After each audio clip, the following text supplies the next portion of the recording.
kita termasuk orang-orang yang tidak bahagia. Seperti kita jalan-jalan ke kota, kita orang kampung jalan-jalan ke kota. Jadi kita itu kalau tidak memakai pakaian bagus yang mahal, itu kita akan gengsi dengan teman-teman kita. Itu juga salah satu faktor kita itu orang belum bahagia.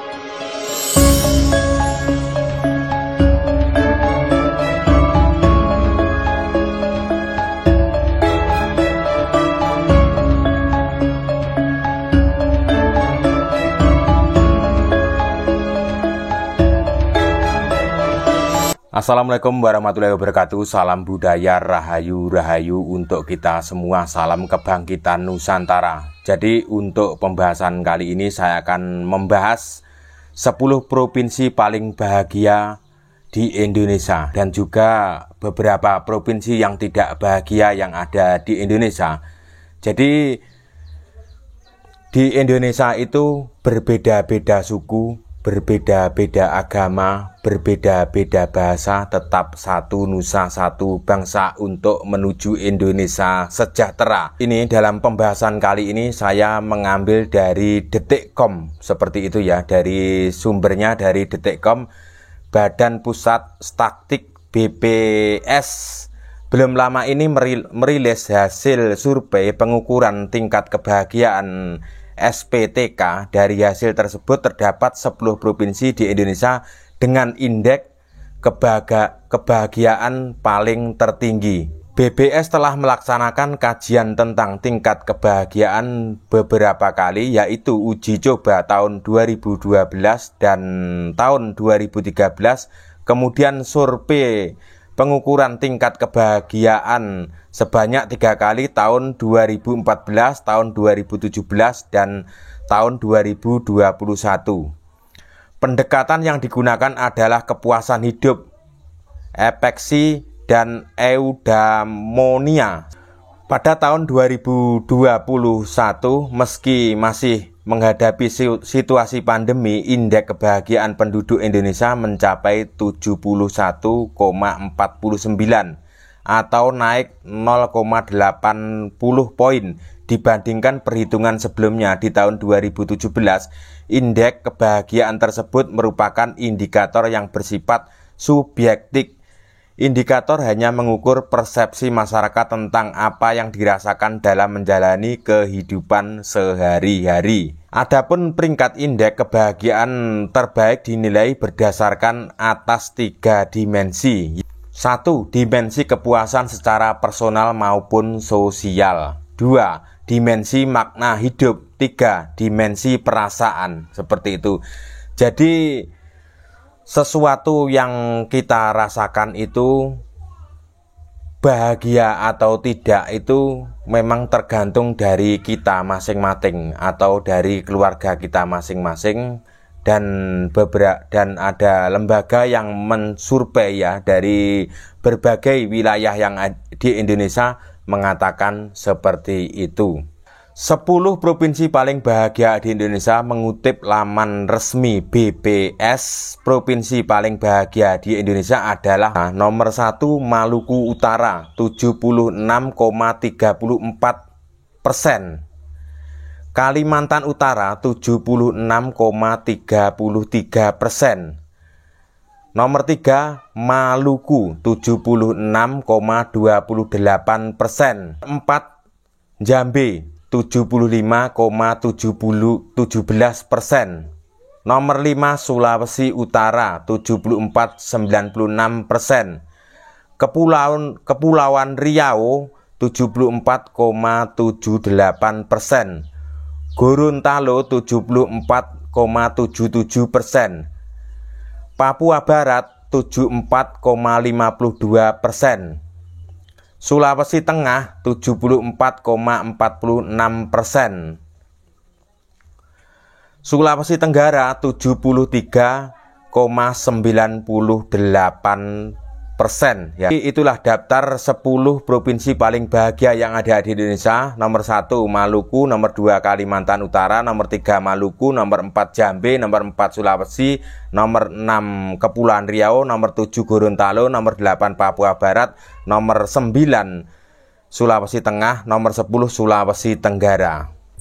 Buat teman-teman, silahkan kita komen di bawah video untuk berbagi dengan teman-teman yang lainnya. Siapa tahu ini termasuk kota Anda atau tempat tinggal Anda, seperti itu. Jadi itu hasil dari survei lembaga.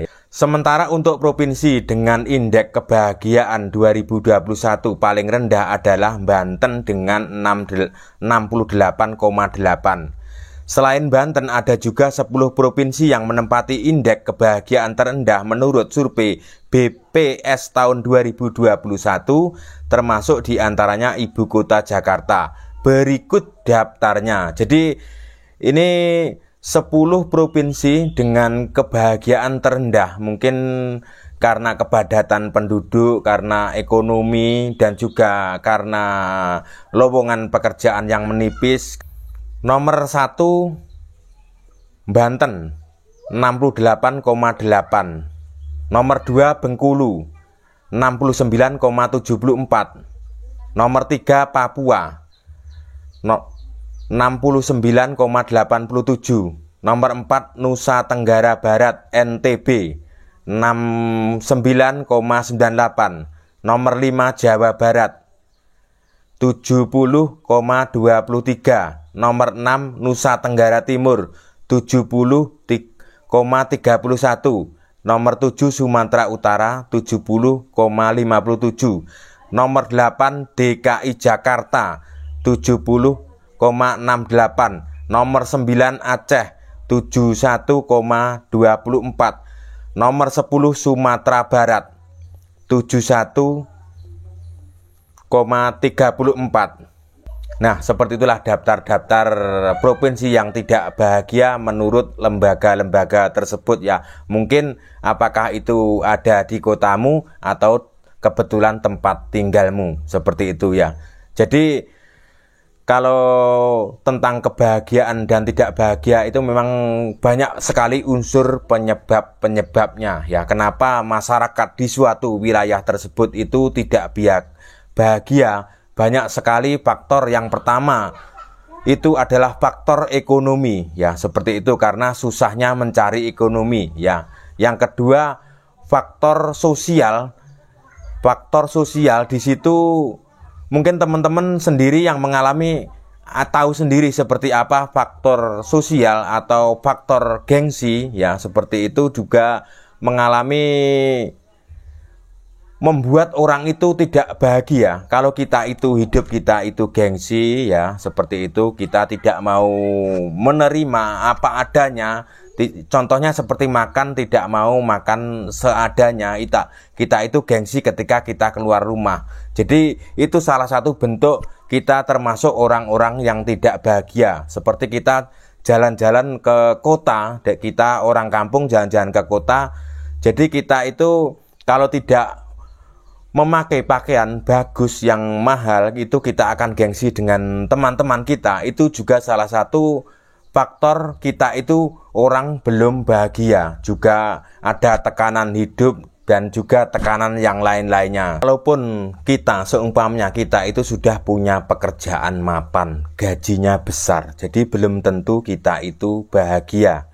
Jadi di dalam pekerjaan kita sudah bahagia, di sisi lain di lingkungan kita tidak bisa mengalami kebahagiaan tersebut, itu juga ada. Dan juga kita tidak punya pekerjaan, kita juga tidak bahagia.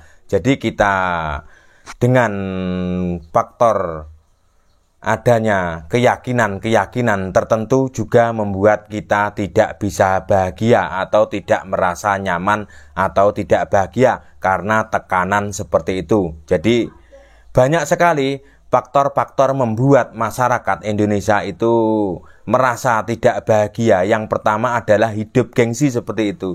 Jadi kalau bisa itu kurangi gaya hidup gengsi ya, supaya itu kita bahagia. Kita walaupun kita punya seadanya baju yang kita pakai, itu tidak usah gengsi dengan teman-teman kita yang di luar sana. Jadi kita memaksakan diri, kita membeli baju yang mahal untuk sepadan dengan teman kita, itu termasuk orang-orang yang tidak bahagia. Jadi faktor tingkat kebahagiaan dan tidak kebahagiaan itu macam-macam banget ya. Kalau dibicarakan itu panjang banget seperti itu ya. Jadi saya membuat konten seperti ini tujuannya tidak membanding-bandingkan tempat saya adalah tempat orang bahagia, tempat saya tempat orang tidak bahagia, tidak seperti itu. Badan Pusat BPS itu merilis atau mensurvei ke tingkat masyarakat ya, seperti itu. Jadi tingkat survei itu tidak hanya setahun, 2 tahun, bahkan sampai 3 tahun, jadi berkali-kali ya. Jadi ada tim khusus mensurvei tingkat kebahagiaan masyarakat yang tinggal di Indonesia seperti itu. Jadi survei itu juga sangat penting. Jadi untuk pemerintah untuk memajukan warga masyarakat supaya hidup damai, tentram dan gemah limpah loh jinawi subur seperti itu juga perlu ada survei-survei ke tingkat masyarakat, mulai tingkat ke bawah sampai ke atas. Itu sangat penting demi kemajuan bangsa Indonesia ya. Jadi cukup sekian konten saya, semoga bermanfaat ya. Semoga kita selalu diberi kesehatan untuk kita semua, terutama buat subscriber saya yang selalu setia menonton video saya. Kami ucapkan terima kasih. Salam kebangkitan Nusantara.